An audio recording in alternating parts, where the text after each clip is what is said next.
Terça-feira, manhã de terça-feira, estou aqui na cidade histórica em Cabralha, depois de um grande temporal, de uma tempestade, de muita chuva, de muita água, de muito desastre, de muita destruição, prejuízos para muitas famílias. Estou aqui no alto da cidade histórica, já um dia claro, uma manhã clara de sol brilhante. Como você pode ver, o mar ainda manchado de muita água do rio, mas o sol reapareceu. O dia, uma manhã quente, uma manhã brilhante, depois de tudo o que aconteceu. O rio ainda muito escuro, água barrenta, muito suja, mas já é um cenário melhor, graças a Deus. É um cenário bem melhor. As coisas começam a fluir.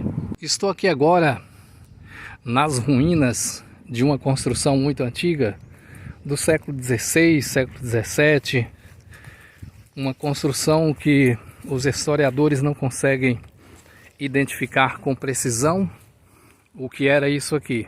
Mas eu não quero falar, o meu objetivo não é falar da história de Cabralha, dessas ruínas, dessa construção antiga.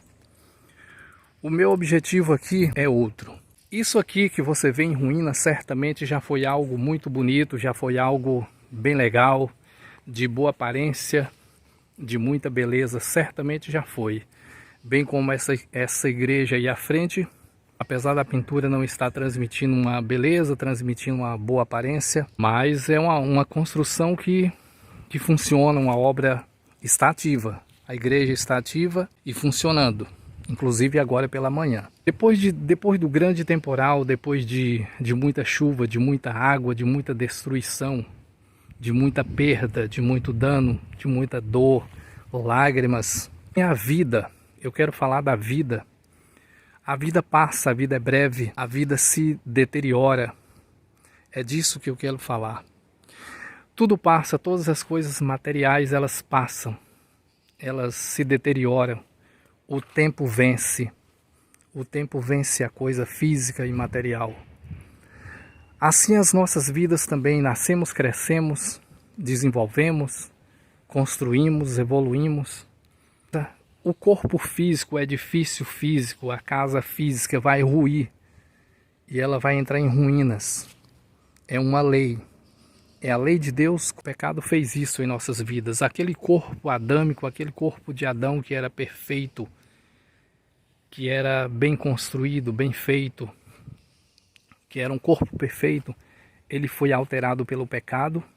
O pecado alterou e proporcionou os danos, proporcionou a morte, proporcionou os danos, a deterioração do corpo. Mas o corpo físico é só um elemento, é só um veículo, um elemento pelo qual a alma usufrui de todos os benefícios de Deus, que Deus deixou, Deus deu através da natureza, para ser usufruído através do corpo físico. Mas assim como o corpo físico, como toda a natureza se deteriora, o corpo físico vai desaparecer. Uma coisa que não pode existir, que não pode acontecer na nossa existência, é que a nossa alma, a nossa vida fique em ruína. A nossa alma fique em ruína diante de Deus. O nosso corpo físico, ele vai perecer, ele vai deteriorar e desaparecer. Mas a alma não. Mas para que a alma não permaneça em ruína na vida vindoura, no futuro, na posteridade, naquela vida que transcende o aspecto físico, na vida que vai além do que a nossa compreensão humana pode perceber, então isso precisa ser diferente. Não deixe a sua vida ficar em ruína. Não podemos deixar a nossa vida em ruína diante de Deus. Mas qual é o meio, qual é o caminho, qual é o meio pelo qual a nossa alma possa livrar-se da ruína? O único meio é Jesus Cristo. O único meio é conhecê-lo de perto. E qual o meio para conhecer Deus de perto? Afinal de contas, o que sabemos sobre Deus, o que conhecemos sobre a criação e sobre Deus, é porque Ele mesmo, anteriormente, primeiramente, Ele se revelou aos homens. E o objetivo de Deus se revelar aos homens, à humanidade, é exatamente para que a humanidade o conheça. E o propósito da revelação de Deus ao homem é para que o homem tenha um relacionamento íntimo, pessoal com Deus. E que retorne aquilo que foi perdido no Jardim do Éden por meio da desobediência de Adão, isso se restaure por meio do conhecimento de Deus. Oséias capítulo 4, versículo 4 diz que conheçamos e prossigamos em conhecer a Deus. É o único meio. E João capítulo 1, a partir do versículo 1, a sequência diz que a vida estava nele. Nele estava a vida, e a vida era a luz dos homens. Isso se referindo a Jesus Cristo. Então a vida, apesar dela cessar aqui na terra, no nosso plano físico, quem está nele tem vida plena, tem vida permanente, tem vida eterna.